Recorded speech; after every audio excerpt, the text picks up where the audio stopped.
Bitcoin has dropped below 90K for the first time since November, as economic fears around bond yields, tariffs, and immigration restrictions resurface. Is the bull market over? Are we going lower from here? Or is the current macroeconomic climate rewriting the rules for what a cycle looks like? Plus, Tucker Carlson has his mind blown by macro analyst and Bitcoin bull Luke Gromen, as they discuss the monetary attributes of gold, including where it fails, and the true nature of our rigged monetary system. You may get every dime back, but maybe those dimes aren't worth anything. Well, and they determine what the dimes are worth. So it's a rigged deal.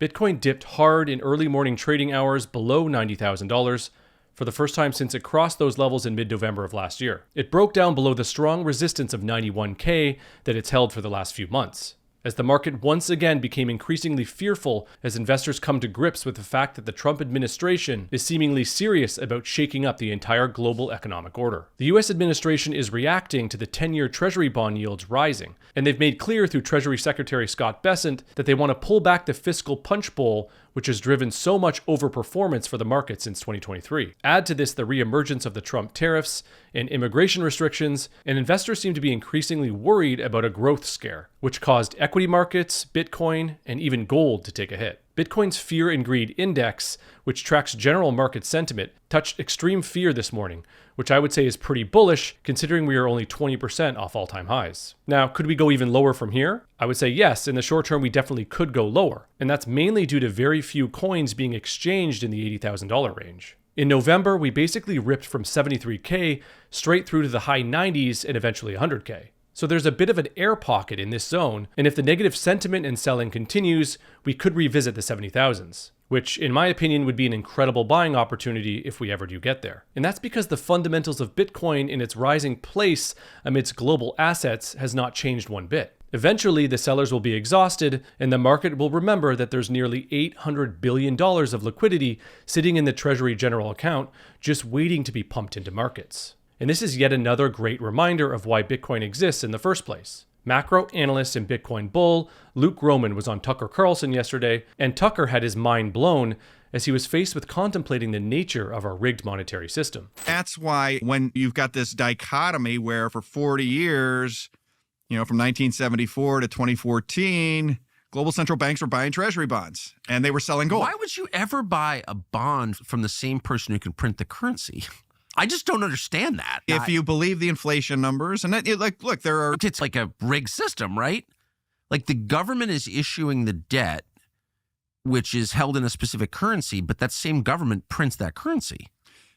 Yeah, and that's why they're so hyper-focused on the Fed managing inflation. I know. It just doesn't make any sense. It's like kind of a rigged game. It is. My ignorance protects me from bad investments because if it doesn't make sense, I'm not that I invest. But no, intuition is to be trusted. Well, that just doesn't make sense. That was ultimately why I first got interested in gold. Because the key question is not, do you get paid back what they owe you? The key question is what you just said, which is what is the value of what they pay you back?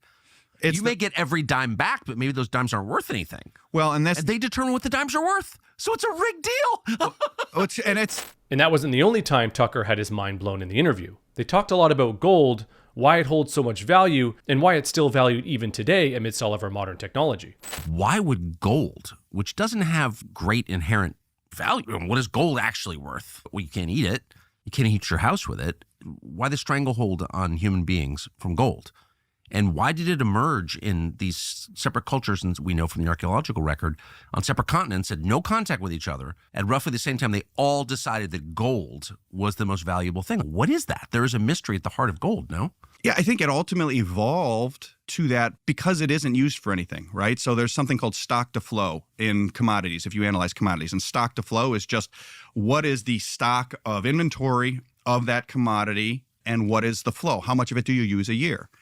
And the lower the stock-to-flow ratio, the more it is a commodity, and the higher stock-to-flow ratio, the more it is like money. I don't know that these ancient cultures were thinking about gold in terms of stock-to-flow, but I think ultimately what they were looking at is stock-to-flow means it keeps well, right? It's the most money-like commodity there is. And that's why I think independently around the world, all these cultures arrived at gold as the savings store of value par excellence. It doesn't That's rust. so interesting. So I said, how weird that gold would be the most enduring store of value because you can't eat it or heat your house with it. And you're saying that's why it's the most enduring. It's precisely why. It's easily divisible, right? So even in old days, using old technology, thousands of years ago, you could divide into very small amounts. It doesn't rust. And so there were obviously, in the old days in particular, very practical applications. You store a bunch of your wealth in wheat and it gets mold and it's all gone, right? You oil, you have a spill, it's all gone. The gold, it's much more portable, it's divisible, malleable, it doesn't rust. So there's, I think, some practical things, but I think ultimately it's the most money-like thing with those physical aspects. And is has why they arrived always at it. been for all recorded history. I do think there's something at the core there that I don't understand, but it's just demonstrable. It's just true. It's true. This is precisely the reason why the inherent value argument falls apart. All value is subjective, and the reason gold is still valued so highly today has nothing to do with its industrial use in electronics or jewelry. It's valuable because of its superior monetary properties and its ability to act in an economy as a pure store of value. And as any studied Bitcoiner knows, this is exactly the same monetary properties that Satoshi engineered and improved upon when he created Bitcoin in 2009. The interview naturally then turned towards the failures of gold as a money and even as a global store of value. I would say one more thing about gold that I find fascinating is that it is the most private of all currencies. So the great lie of my lifetime is that crypto was going to be private and was going to free us from surveillance and control. And that is just not proven true. And no one's really tried hard to make it true, which tells you a lot about how much people lie and what the real agenda is, which is control. But gold can actually be moved around privately and stored privately. There's not a digital record of gold. And that leads to my question, which is, what the hell is going on with gold flows around the world? Gold physically moving from one country to another. Why isn't that transparent? This is public money. This is the reserves of different countries. It's owned by the public of those countries. And there's no sort of transparent record of it. Am I missing something? In the end, it isn't very transparent. That's very How can attractive. a country move its part of its gold reserve to another country without telling its population? Non-monetary gold gets recorded. Monetary gold, to your point, doesn't have to be declared as it moves. Is how I understand the rules. And so when you see the monetary gold movements, there is still very much an element of secrecy and non-transparency. And yes, some of that is the public's money and it's not being disclosed why it's moving and how much exactly. I guess the only point I'm making again and again is at the heart of this incredibly important phenomenon, the movement of gold around the world, is a lie. There's lie. We don't actually know what the state of play is. There's not great clarity. No, there's not great clarity. There's massive lying. And again, whenever there's massive lying, there's going to be massive fraud. So Tucker starts by saying that gold is so great because it's private, meaning you can hold it and choose not to disclose to anyone that you own it or where you've hidden it. But then he wrongly claims that the big lie of crypto was that it was private and that it would free us from surveillance and control. This was never the original intention behind the first and only successful attempt at decentralized peer-to-peer money in Bitcoin. Satoshi clearly states in the white paper that he made Bitcoin in order to remove the control of money via third parties. He didn't create it so that we could have private transactions. We already had cash and physical gold for that. Satoshi created it to take the control and creation of money out of the hands of governments and central banks. The only thing more sinister than spying on and surveilling all of your transactions is slowly bleeding the value of your hard-earned money through debasement or money printing.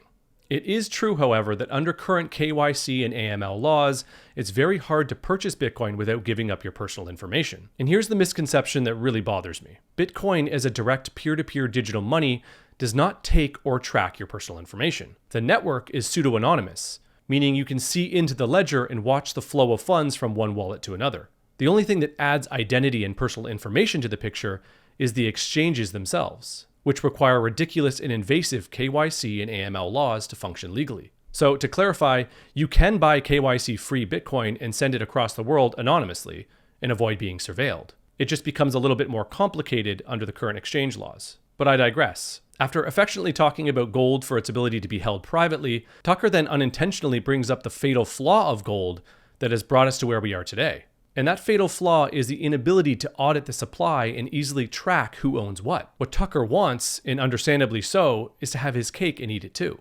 Over time, gold increasingly became hoarded by governments and central banks in huge vaults around the world. And as Tucker pointed out, This introduced the problem of trust. As citizens, we have to take all of these governments at face value that they own the gold that they say they own. We have no idea if all the gold is in Fort Knox, or that the Chinese or the Russian government has the gold that they say they do. We simply have to trust them. And where there's a lack of transparency, there's going to be massive fraud. And this is the fundamental problem that Bitcoin solves for: trust. It's the first trustless money ever created. So you can opine all you want about the fact that Bitcoin isn't perfectly private, but I and many Bitcoiners argue that there is only one thing more important to the base layer of money than privacy, and that's control of the money supply itself. And Bitcoin is the only money or asset in the world that has a totally finite and set in stone supply. So in a world where the entire global monetary order is being rewritten before our eyes, Bitcoin exists as the engineered solution to all the problems that gold and fiat paper money introduced. And none of that has changed, even as we dip below $90,000 per coin. So do yourself a favor and buy the dip. And you can do that through Swan. Visit swan.com or download the app by searching Swan Bitcoin in the App Store. Swan has the fastest and easiest onboarding experience in the industry. You go from sign up to buying Bitcoin in minutes. Are you looking at Bitcoin and not getting advice from your financial advisor? Then Swan Private is for you. The Swan Private team helps high net worth individuals, family offices, businesses, and trusts understand Bitcoin and capture its significant upside. From retirement accounts and tax loss harvesting to inheritance and estate planning, Swan Private helps you take control of your financial future. Visit swan.com/private to meet with a member of the team today. And a quick shout out to Mara, the largest publicly traded Bitcoin miner, for supporting this show and for helping make Bitcoin the world's most decentralized and secure monetary network. That's it for today. Let me know what you think of all this in the comments below. Like this video, share it with friends and family, subscribe to the channel, and hit that notification bell so you don't miss the next video. Thanks for watching, and remember, TikTok next block.